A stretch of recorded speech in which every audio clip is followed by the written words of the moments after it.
Kabupaten Sukabumi, daerah yang memiliki luas 11,72% dari luas wilayah Jawa Barat ini sering disebut dengan julukan tanah yang disukai, dengan ibu kota Palabuhan Ratu. Masyarakat Kabupaten Sukabumi memiliki kebanggaan tersendiri akan daerahnya karena memiliki lokasi wisata yang lengkap seperti gunung, rimba, laut, pantai, sungai, dan seni budaya atau biasa mereka sebut dengan julukan Gurilaps. Bukan hanya wisatawan lokal, berbagai wisata yang ada di Kabupaten Sukabumi ini juga menjadi sasaran berlibur dan juga edukasi bagi wisatawan mancanegara. Halo pemirsa, apa kabar? Kumadamang, Sampurasun. Kali ini saya Jondi, asli putra Kabupaten Sukabumi. Tentunya ingin mengajak Anda pemirsa untuk menikmati salah satu objek wisata yang terkenal di Kabupaten Sukabumi. Namun pemirsa, bukan hanya terkenal di Kabupaten Sukabumi, hingga ke mancanegara. Yap pemirsa, Geopark Ciletuh. Setelah ditetapkan oleh UNESCO sebagai Geopark, Ciletuh terus berbenah untuk meningkatkan potensi yang ada. Nah pemirsa, bagaimana serunya berwisata di Geopark Ciletuh? Ayo ikuti saya. Hayuk ngiring.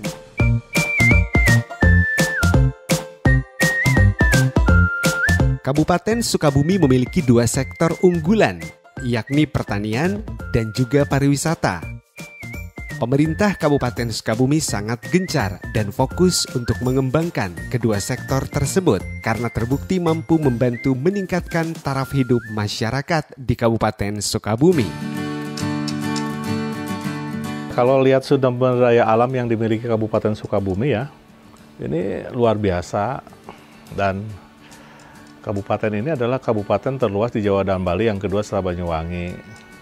Di Sukabumi segala yang terpikirkan oleh kita itu ada. Nah, potensi ini bersinggungan juga bagaimana ketika wilayah pertanian ini yang di sekitaran itu adalah juga potensi pariwisata yang memungkinkan untuk diungkit menjadi mata pencaharian untuk mereka. Banyak sekali potensi hasil pertanian yang dimungkinkan untuk bisa menunjang pariwisata. Kalau orang Jakarta datang melakukan kegiatan arung jeram, jangan sampai pulangnya itu bawa baju basah, tapi bawa baju basah plus oleh-oleh. Nah, oleh-oleh inilah yang harus kita dorong dari peran hasil usaha tani, dari masyarakat yang bergerak di pertanian dengan spesifikasi mana sih hasil dari pertanian yang bisa diolah. Branding ini mungkin bisa menjawab persoalan bagaimana nanti kebijakan untuk peningkatan pariwisata itu, khusus untuk Geopark lah ya, karena potensi yang pariwisata yang lain di Sukabumi juga banyak yang dimungkinkan untuk didorong. Tapi balik lagi, masyarakatnya ketika diajak untuk menjadikan wilayah atau tempat mereka atau kampung mereka menjadi destinasi, itu siap tidak? Karena di Sukabumi potensinya luar biasa. Inilah yang tentunya bisa dijual dibandingkan nanti kebijakan kepada industri manufaktur. Biarlah industri manufaktur ada di utara. Bapak Presiden sudah melihat Perpres 87 itu bahwa Jabar Selatan itu untuk penunjang ekosistem. Nah, Sukabumi bisa dipakai acuan.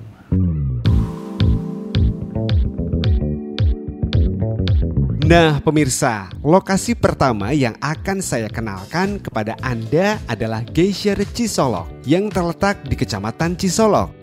Kalau dari Palabuhan Ratu, kira-kira kita membutuhkan waktu 30 menit untuk bisa sampai di objek wisata ini. Geysir adalah sejenis mata air panas yang menyembur secara periodik, mengeluarkan air panas dan uap ke udara yang muncul karena adanya proses hidrogeologi. Geysir Cisolok digunakan sebagai kawasan wisata untuk pemandian air panas. Beberapa dari mereka percaya jika mandi di air panas ini akan mampu mengangkat beberapa penyakit kulit. Wah, meskipun weekday, pengunjung di sini tidak pernah sepi loh pemirsa.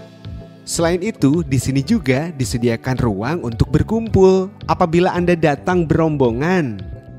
Dan juga jangan takut basah ya pemirsa, karena di kawasan wisata Geyser Cisolok juga banyak pedagang yang menjual pakaian.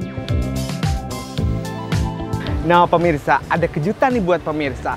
Konon katanya masak apapun bakal mateng. Nah saya udah punya kejutan nih buat pemirsa.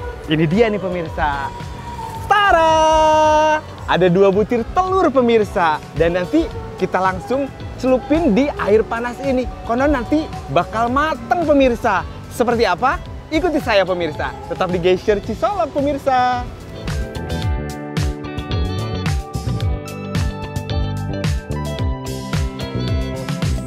Nah, benar saja pemirsa, cukup 10 menit akhirnya telur yang saya rebus di Geyser Cisolok ini pun matang. Yuk langsung kita santap.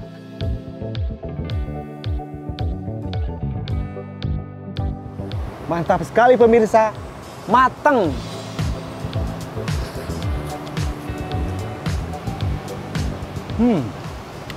Enak pemirsa.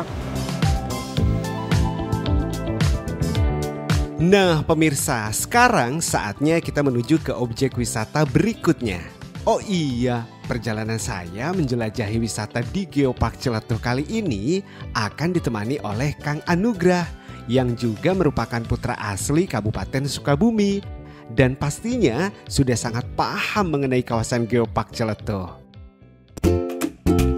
Selain pantai, di kawasan Geopark Ciletuh ini juga dikelilingi oleh curug yang sangat menawan. Salah satunya Curug Cimarinjung. Curug Cimarinjung ini terbentuk karena proses tektonik yang juga membentuk mega amfiteater Ciletuh dari erosi air sungai. Namun sayang sekali saat ini kondisi airnya sedang berwarna coklat dikarenakan baru beberapa hari ini daerah Ciletuh Palabuhan Ratu terjadi hujan deras yang mengakibatkan warna air di Curug Cimarinjung ini menjadi keruh. Tapi tidak masalah, pemandangan di sekitar Curug Cimarinjung ini tetap keren kok pemirsa.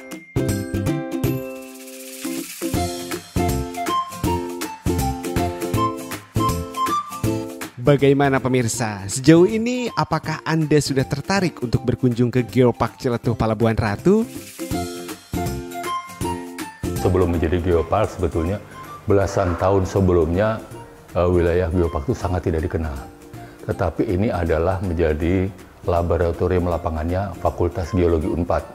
Nah kemudian pada tahun 2013 begitu Pak Gubernur Jawa Barat saat itu ingin punya Geopark di Jawa Barat. Begitu ada keinginan punya Geopark di Jawa Barat, data sudah tersedia karena penelitian dari Unpad sudah begitu banyak. Sehingga kemudian dari 2013 kemudian terus berproses sosialisasi ke lapangan 2014 dan sebagainya. Di akhir 2015 itu sudah ditetapkan sebagai Geopark Nasional. Tetapi waktu itu baru 2 kecamatan, yaitu Cimas dan Cilacap. Pada tahun 2014 sebelum itu ditetapkan sebetulnya sudah kita datangkan advisory mission dari Malaysia, Langkawi, yang Profesor Ibrahim Komo untuk memberikan saran-saran kepada kita begitu.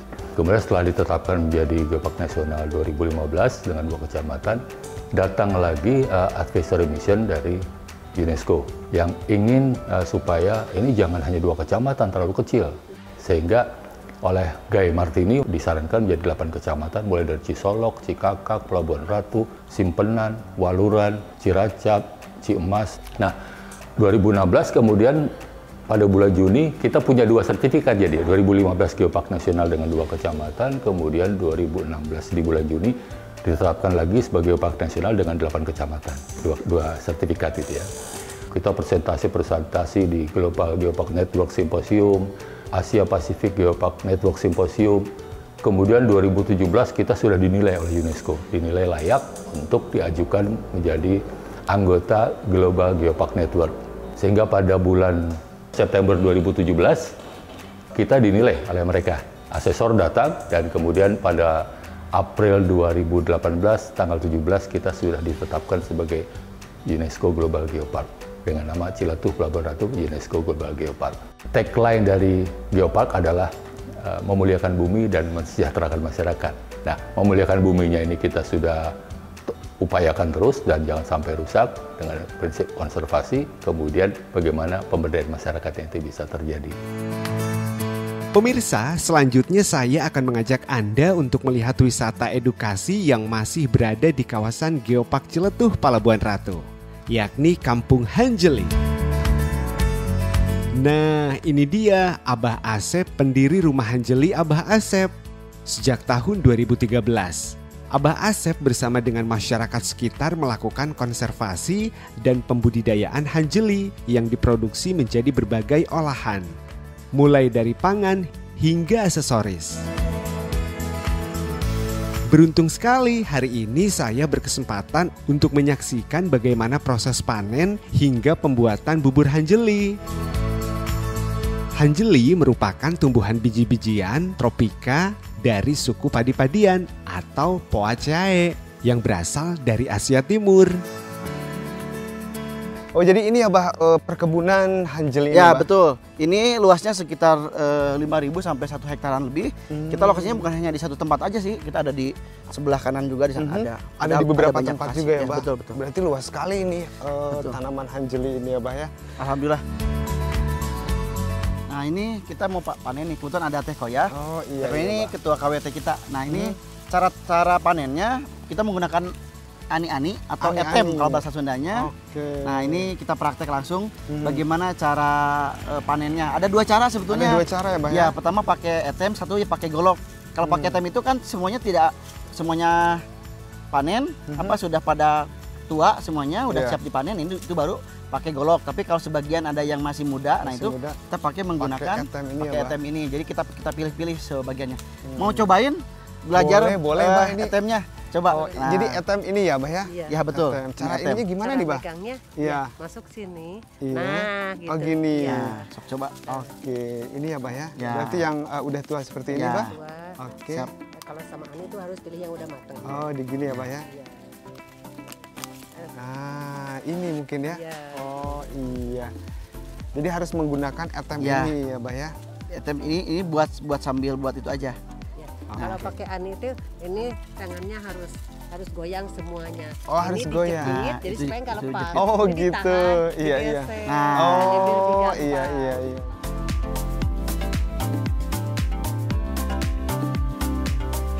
Proses pembuatan hanjeli pun cukup sederhana. Setelah dipanen, biji hanjeli kemudian dijemur. Lalu dilakukan proses penumbukan. Selain diolah menjadi bahan pangan, hanjeli ini juga diolah menjadi berbagai jenis aksesoris yang tak kalah indahnya, pemirsa. Biasa disapa dengan panggilan Bu Haji. Di rumah aksesoris hanjeli ini, Bu Haji akan mengajarkan kita bagaimana cara membuat kerajinan dari hanjeli seperti gelang, kalung, tasbih, tas, dan lain-lainnya. Harganya juga terjangkau, mulai dari Rp10.000. Abah Asep juga mengajak saya untuk mencicipi aneka olahan makanan dari hanjeli. Dan yang membuat saya kagum, yakni meskipun berada di desa, ternyata SDM di sini juga tidak kalah dari tempat-tempat wisata yang lain. Salah satunya adalah Teh Wati. Teh Wati ini merupakan tour guide di desa wisata Hanjeli.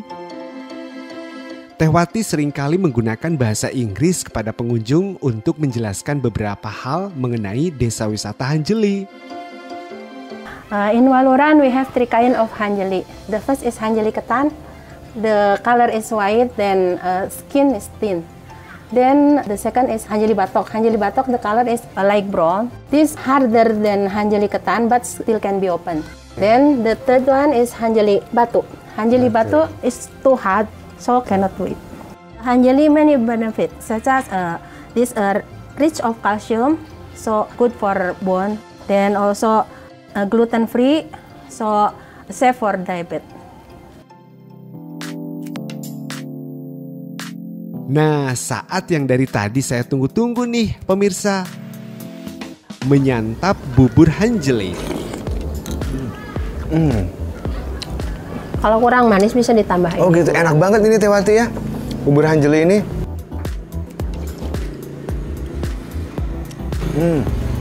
Pakai gula aren asli. Asli ini ya. Asli. Gula ini jadi manisnya pun manis asli dari gula aren ini ya, Mbak. Pakai ini yang putih-putih santan. Santannya ya.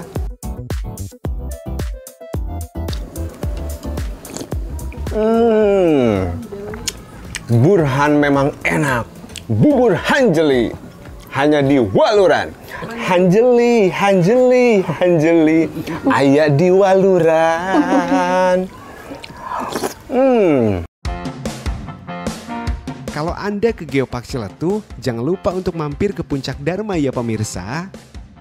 Di sini Anda akan melihat keindahan Geopark Ciletuh secara menyeluruh, pemandangan dari Puncak Dharma. Nah pemirsa, kumaha hoyong amengan ke Geopark Ciletuh Palabuhan Ratu. Hayu urang ngiring ke Geopark Ciletuh Palabuhan Ratu.